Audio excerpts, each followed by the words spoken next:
en el más verde de los valles, que habitan ángeles benéficos, erguíase un palacio lleno de majestad y hermosura, dominio del rey pensamiento. Allí se alzaba, y nunca un serafín batió sus alas sobre cosa tan bella. Amarillos pendones, sobre el techo, flotaban, áureos y gloriosos. Todo eso fue hace mucho, en los más viejos tiempos, y con la brisa que jugaba en tan gozosos días.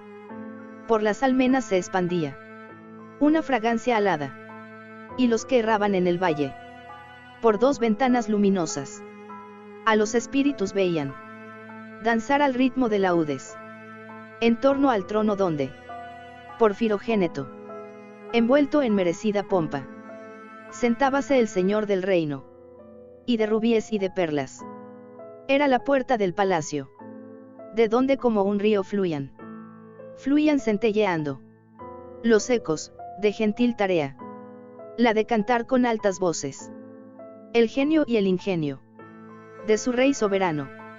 Más criaturas malignas invadieron, vestidas de tristeza, aquel dominio.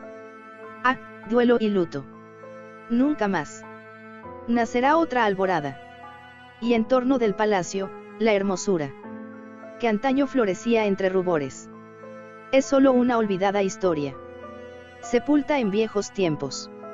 Y los viajeros, desde el valle, por las ventanas ahora rojas, ven vastas formas que se mueven en fantasmales discordancias, mientras, cual espectral torrente, por la pálida puerta, sale una horrenda multitud que ríe, pues la sonrisa ha muerto.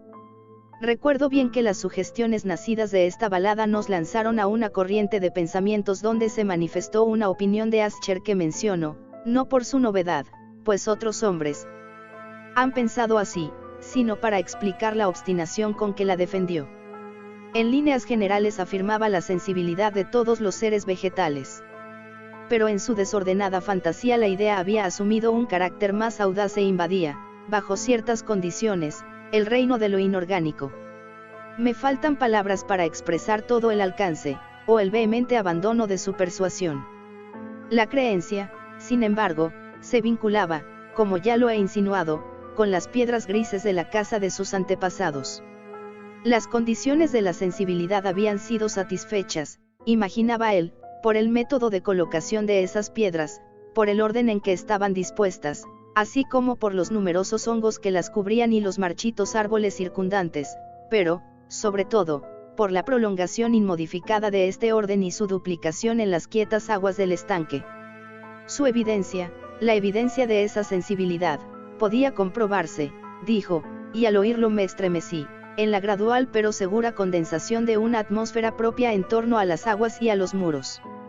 El resultado era discernible, añadió, en esa silenciosa, más importuna y terrible influencia que durante siglos había modelado los destinos de la familia, haciendo de él eso que ahora estaba yo viendo, eso que él era.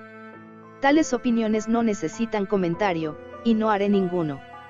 Nuestros libros, los libros que durante años constituyeran no pequeña parte de la existencia intelectual del enfermo, estaban, como puede suponerse, en estricto acuerdo con este carácter espectral. Estudiábamos juntos obras tales como el Bebeitis Chartrus, de Gresset, el Belfegor, de Maquiavelo, del cielo y del infierno, de Swedenborg, el viaje subterráneo de Nicolás Klim, de Holberg, la quiromancia, de Robert Fladd, Jan de Indaginé y de la Chamber, el viaje a la distancia azul, de Tieck, y la ciudad del sol, de Campanella. Nuestro libro favorito era un pequeño volumen en octavo del Directorium Inquisitorium, del dominico Eimeric de Gironne, y había pasajes de Pomponius Malas sobre los viejos sátiros africanos y egibanos, con los cuales Ascher soñaba horas enteras. Pero encontraba su principal deleite en la lectura cuidadosa de un rarísimo y curioso libro gótico en cuarto, el manual de una iglesia olvidada, Las Vigiliae Mortuorum Chorum Ecclesiae Maguntiae. No podía dejar de pensar en el extraño ritual de esa obra y en su probable influencia sobre el hipocondríaco cuando una noche, tras informarme bruscamente de que Lady Madeline había dejado de existir, declaró su intención de preservar su cuerpo durante 15 días, antes de su inhumación definitiva, en una de las numerosas criptas del edificio. El humano motivo que alegaba para justificar esta singular conducta no me dejó en libertad de discutir. El hermano había llegado a esta decisión, así me dijo, considerando el carácter insólito de la enfermedad de la difunta, ciertas importunas y ansiosas averiguaciones por parte de sus médicos, la remota y expuesta situación del cementerio familiar. No he de negar que, cuando evoqué el siniestro aspecto de la persona con quien me cruzara en la escalera el día de mi llegada a la casa, no tuve deseo de oponerme a lo que consideré una precaución inofensiva y en modo alguno extraña. A pedido de Ascher, lo ayudé personalmente en los preparativos de la sepultura temporaria. Ya en el ataúd, los dos solos llevamos el cuerpo a su lugar de descanso. La cripta donde lo depositamos, por tanto tiempo clausurada que las antorchas casi se apagaron en su atmósfera opresiva, dándonos poca oportunidad para examinarla, era pequeña, húmeda y desprovista de toda fuente de luz, estaba a gran profundidad, justamente bajo la parte de la casa que ocupaba mi dormitorio. Evidentemente había desempeñado, en remotos tiempos feudales, el siniestro oficio de mazmorra, y en los últimos tiempos el de depósito de pólvora o alguna otra sustancia combustible, pues una parte del piso y todo el interior del largo pasillo abovedado que nos llevara hasta allí estaban cuidadosamente revestidos de cobre. La puerta, de hierro macizo, tenía una protección semejante. Su inmenso peso, al moverse sobre los goznes, producía un chirrido agudo, insólito. Una vez depositada la fúnebre carga sobre los caballetes, en aquella región de horror, retiramos parcialmente hacia un lado la tapa todavía suelta del ataúd, y miramos la cara de su ocupante. Un sorprendente parecido entre el hermano y la hermana fue lo primero que atrajo mi atención, y Ascher, adivinando quizá mis pensamientos, murmuró algunas palabras, por las cuales supe que la muerta y él eran mellizos y que entre ambos habían existido siempre simpatías casi inexplicables. Nuestros ojos, sin embargo, no se detuvieron mucho en la muerta, porque no podíamos mirarla sin espanto. El mal que llevara a Lady Madeline a la tumba en la fuerza de la juventud había dejado, como es frecuente en todas las enfermedades de naturaleza estrictamente cataléptica, la ironía de un débil rubor en el pecho y la cara, y esa sonrisa suspicaz, lánguida, que es tan terrible en la muerte.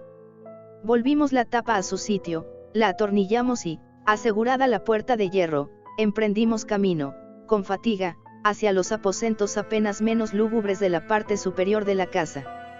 Y entonces, transcurridos algunos días de amarga pena, sobrevino un cambio visible en las características del desorden mental de mi amigo. Sus maneras habituales habían desaparecido. Descuidaba o olvidaba sus ocupaciones comunes. Erraba de aposento en aposento con paso presuroso, desigual, sin rumbo. La palidez de su semblante había adquirido, si era posible tal cosa, un tinte más espectral, pero la luminosidad de sus ojos había desaparecido por completo. El tono a veces ronco de su voz ya no se oía, y una vacilación trémula como en el colmo del terror, caracterizaba ahora su pronunciación. Por momentos, en verdad, pensé que algún secreto opresivo dominaba su mente agitada sin descanso, y que luchaba por conseguir valor suficiente para divulgarlo. Otras veces, en cambio, me veía obligado a reducirlo todo a las meras e inexplicables divagaciones de la locura, pues lo veía contemplar el vacío horas enteras, en actitud de profundísima atención, como si escuchara algún sonido imaginario. No es de extrañarse que su estado me aterrara, que me inficionara. Sentía que a mi alrededor, a pasos lentos pero seguros, se deslizaban las extrañas influencias de sus supersticiones fantásticas y contagiosas. Al retirarme a mi dormitorio la noche del 7º u 8º día después de que Lady Madeline fuera depositada en la mazmorra, y siendo ya muy tarde, experimenté de manera especial y con toda su fuerza esos sentimientos. El sueño no se acercaba a mi lecho y las horas pasaban y pasaban. Luché por racionalizar la nerviosidad que me dominaba. Traté de convencerme de que mucho, si no todo lo que sentía, era causado por la desconcertante influencia del lúgubre moblaje de la habitación, de los tapices oscuros y raídos que, atormentados por el soplo de una tempestad incipiente, se balanceaban espasmódicos de aquí para allá sobre los muros y crujían desagradablemente alrededor de los adornos del lecho. Pero mis esfuerzos eran infructuosos. Un temblor incontenible fue invadiendo gradualmente mi cuerpo, y al fin se instaló sobre mi propio corazón un incubo, el peso de una alarma por completo inmotivada. Lo sacudí, jadeando, luchando, me incorporé sobre las almohadas y, mientras miraba ansiosamente en la intensa oscuridad del aposento, presté atención, ignoro por qué, salvo que me impulsó una fuerza instintiva, a ciertos sonidos ahogados, indefinidos, que llegaban en las pausas de la tormenta, con largos intervalos, no sé de dónde. Dominado por un intenso sentimiento de horror, inexplicable pero insoportable, me vestí a prisa, pues sabía que no iba a dormir más durante la noche, e intenté salir de la lamentable condición en que había caído, recorriendo rápidamente la habitación de un extremo al otro. Había dado unas pocas vueltas, cuando un ligero paso en una escalera contigua atrajo mi atención. Reconocí entonces el paso de Ascher. Un instante después llamaba con un toque suave en la puerta y entraba con una lámpara. Su semblante tenía, como de costumbre, una palidez cadavérica, pero además había en sus ojos una especie de loca hilaridad, una histeria evidentemente reprimida en toda su actitud. Su aire me espantó, pero todo era preferible a la soledad que había soportado tanto tiempo, y hasta acogí su presencia con alivio. «¿No lo has visto?», dijo bruscamente, después de echar una mirada a su alrededor, en silencio. «¿No lo has visto? Pues aguarda, lo verás», y diciendo esto protegió cuidadosamente la lámpara, se precipitó a una de las ventanas y la abrió de par en par a la tormenta. La ráfaga entró con furia tan impetuosa que estuvo a punto de levantarnos del suelo. Era, en verdad, una noche tempestuosa, pero de una belleza severa, extrañamente singular en su terror y en su hermosura. Al parecer un torbellino desplegaba su fuerza en nuestra vecindad, pues había frecuentes y violentos cambios en la dirección del viento, y la excesiva densidad de las nubes, tan bajas que oprimían casi las torrecillas de la casa, no nos impedía advertir la viviente velocidad con que acudían de todos los puntos, mezclándose unas con otras sin alejarse. Digo que aún su excesiva densidad no nos impedía advertirlo, y sin embargo no nos llegaba ni un atisbo de la luna o de las estrellas, ni se veía el brillo de un relámpago. Pero las superficies inferiores de las grandes masas de agitado vapor, así como todos los objetos terrestres que nos rodeaban, resplandecían en la luz extranatural de una exhalación gaseosa, apenas luminosa y claramente visible, que se cernía sobre la casa y la amortajaba.